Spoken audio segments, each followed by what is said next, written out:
Nassim Oddin is with us here today. How are you doing? Good, good. Thank you for having me. Now, you've got a new book called The Sphere of Destiny. So, how would you describe that book? It's a science fiction genre, and Mhm. it starts with medieval settings, and then it gradually turned into the alien world. And Ooh. so I suppose that probably is the first time somebody has written a book in which the medieval world is connected with the science fiction, because Yeah. normally we see the books which starts from here, and then we go into the future. So in Mm. my case, the hero is basically moving from the past to further past, actually. Yeah. That's so interesting. How did you come up with the idea for the book? Actually, it was a I had an idea about the pyramids, and I'm Mm. actually have interest in the pyramids. So I was Yeah. reading about them for a very long time. First, I was thinking that who made that, Yeah. and then why the people made that, and then I realized that probably they are not that young. They are quite old Mm. structures. Yeah. So I started investigating to see what people have said about the pyramids, especially in the medieval world, in the Arabic literature. And then I found that there were many Egyptians, local Egyptian authors, historians, who mentioned that the pyramids were basically prehistoric structure, Mm. maybe pre-Adamite structures. Yeah. So I got interested, and then I see the timeline, and yeah, the story starts from there. Yeah. So, do you think the pyramids were built by aliens then, I take it? Actually, it's a hypothesis. So Ah. I place my book around this hypothesis. Mm. Yeah, I guess it's something that a lot of people don't believe because it was only last week I had somebody on talking about aliens and he believes that they exist, but I don't think he believed so far that they built the pyramids and stuff like that. Oh, yeah. Actually, you see, nobody has seen the aliens yet. Mm. We Yeah. don't know whether they exist or not. But this is called the fantasy genre, the wonder Yeah. literature. You just hypothesize something, and then start creating the world building, think Mm. about how the people are looking like, and more or less they are humans. Yeah, yeah. And what is it about the pyramids that means that it must have been aliens that made them and not humans? Actually, it's the age of the structures, because Ah. uh, you see, we read in our history books Yeah. in the schools that the pyramids were made by Egyptians in somewhere around 3000 BC, somewhere Yeah. around 3000 BC. And this date actually doesn't sound logical, because even in that age, people don't know how to lift the stones, huge stones. Mm. And we know what equipment they had. And so it doesn't sound logical to think that Yeah. we. So probably it's very ancient, and Mm. then the technology got lost, and the civilization starts again. Yeah. So in my book, I theorized that the pyramids were made by aliens. Then we have a great flood event, and everything destroyed, and then civilization started again. So in a way, the technology which was used was actually lost with the flood. Yeah. And 3000 BC, that's only like 5,000 years ago, right? So were humans that different? Yeah, exactly. Humans were not very different in that era. We know Mm. that the Greeks were there. We know about them, and Greeks had never mentioned that the pyramids were made by the Egyptians. Yeah. They mentioned that they were made by some race. For example, Herodotus, he mentioned that they were made by Indians. Yeah. And so they were also theorizing actually in that era that who made that. So So yeah, Yeah. we actually don't know who made it. It's so So interesting. what happened actually when I was researching, and I found few Arab historians in the Egyptian region, they mentioned that the pyramids had the casing stones, and on those casing stones there were some writings, and in those writings it was mentioned that the pyramids were made when the constellation of the Cancer was this was the age of Cancer, and North Star was Star Vega. So I start using those astronomy softwares to check how the alignment goes. And then I found that this is the closest alignment to Star Vega and this zodiac of Cancer is possible somewhere around 7,500 BC. But the problem was that there is another thing, very enigmatic, which is the zodiac of Dendera. So in Egypt, actually, in one of the temples in the crypt, there is a zodiac, and that zodiac actually has all the 12 zodiacal signs in it. So the question is, who made that? Yeah. If the human beings were that ancient and they don't have the technology and they can only see from the horizon, so to completely know that what constellation is appearing, you should have a life of around 25,900 years. Yeah. So, and according to the religions, the age of Earth is 6,000, huh? And the anthropologist says that it is older, but they don't even go beyond that, like 7,000 BC. They start somewhere like 6,000 somewhere. And then, so I was saying that one complete cycle of zodiac requires 25,900 years. And whoever started recording this information, he must have lived more than 25,900 years to record it correctly and confirm it, and then know that where to start from. So if you look into the zodiac of Dendera, you will see that the constellations were in a spiral. So the innermost was actually the zodiac of Cancer. So that's what I found in the Arab historian books, that the pyramids were made when the constellation of Cancer was in alignment with the star Vega. Now Vega is no longer Earth North Pole. Nowadays we have Polaris, which is a North Pole, but actually some time ago it was Vega. And then I showed in my book basically that the hero actually went from Earth to a planet which is in the Vega system actually. So the aliens actually arrived from Star Vega. They made the planets and then went back. And there is a reason they went back, which Hero found, and then he offered a solution. Yeah. Something like that. Yeah, and it's kind of random though, because why would a bunch of aliens want to come here and build pyramids? You see, why a bunch of humans want to go on Mars? Because it is exactly the same thing. Why a bunch of humans want to go on the Mars? That's because we want an exploration.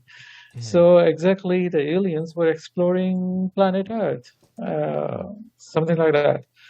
And what would be the most motivating thing to explore? I mean, if we want to go to the moon, huh? And we think that moon has some kind of a fuel.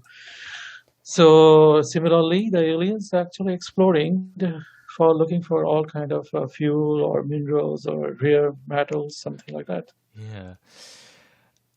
And what was I going to ask? Do you think that aliens, well, we are descendants of aliens maybe, or some animals are? Not really. Actually, I never went in that direction because I could have gone there, but I don't have any linkage for this kind of a theory, so I I didn't go for it. But I simply suggested that the life on Earth is different from the life in the planet Lyra, actually, which from where it came from. So their genetic structure is different. And then they got an Earth-based disease, basically, those aliens. And they were struggling with the cure, but they don't want to come back to Earth because they had a fear that they might get the disease again. Yeah. And this book, The Sphere of Destiny, how long did it take you to come up with? Actually, it took me 20 minutes to think about this theory, but not the complete, just the sketch. Because I was going through COVID-19 lockdown, and I was just thinking to write something science fiction. And then I say, okay, why not? The aliens are coming. Maybe there's a disease, and that's why they went. They didn't think about coming back. So it's just a 20-minute idea which I got, and then I started elaborating, connecting the pyramids and other things together, like a jigsaw puzzle. Yeah. So is it kind of non-fiction or fiction? How would you classify it? Because I guess it's, a bit of both because it's theories that have existed and things. Yes, actually, when I was writing, I'm not a science fiction writer, actually. This is my first book. So I took some online classes, and for example, from David Farland and John Truby. They are very famous for the screenwriting and novel writing. And they suggest that if you want to write a nice novel, then you should connect it to some myth. So we have a myth of Egyptian religion, Egyptology and everything, in which we have Hathor and Osiris and Horus. So I actually connected those elements with earth-based elements, if you can say that, okay, for a moment. So I connected those elements and just pushed them over the sky into another planet. Yeah. So how did you get into writing originally then? Literary writing is not my forte. Actually, I'm always afraid of writing something in English. But I decided to write because I saw so many science fiction, and I didn't like their gloves and the premise, and they were being sold, So I said that why not I write something? Maybe people like it. So just trying to see, just going through an experiment at the moment. Yeah, absolutely. And you've also got another book called The Cure for Stars. What's that book about? Because I didn't think stars needed a cure. So basically, it's a trilogy. So the first book is Sphere of Destiny. Second is Cure for Stars, and third is Revenge of Hathor. So the story is actually the story arc is actually moving in all three books. So if you read book one, you will not understand the complete story unless you read book 2 and 3 as well. So the story arc is quite big. So basically, the hero, when he saw that the aliens were suffering from a disease, he offered a cure. And the aliens realized that they cannot go to Earth because of a fear that they will contract the disease. They agreed that, okay, the human can go and bring the cure back.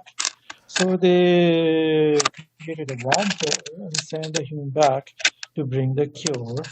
But actually, another alien jumped into it Yeah. or maybe like sucked into the wormhole, and he's following the human, stopping him. So this is basically the cure for a star, search for cure for the stars. Yeah. And the third book is actually when they come back to the alien planet, and then they have their struggle there in the alien planet. Yeah. And is the third book out yet then?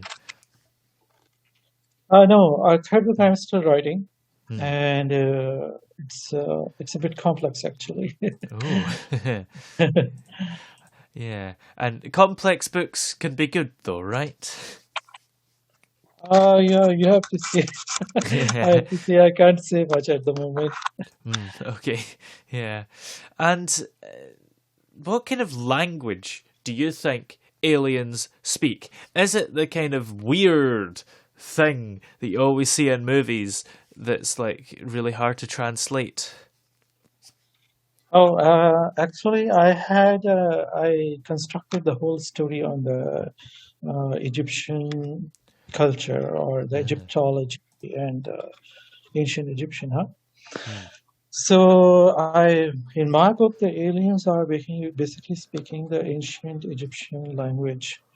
So I showed that the both have Egyptian hieroglyphs and ancient and the alien Lyrian language actually, they are connected.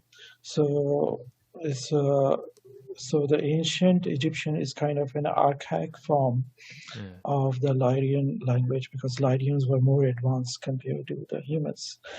So for them, it's kind of an archaic language which was spoken at the earth, but they can understand and translate. Yeah, definitely.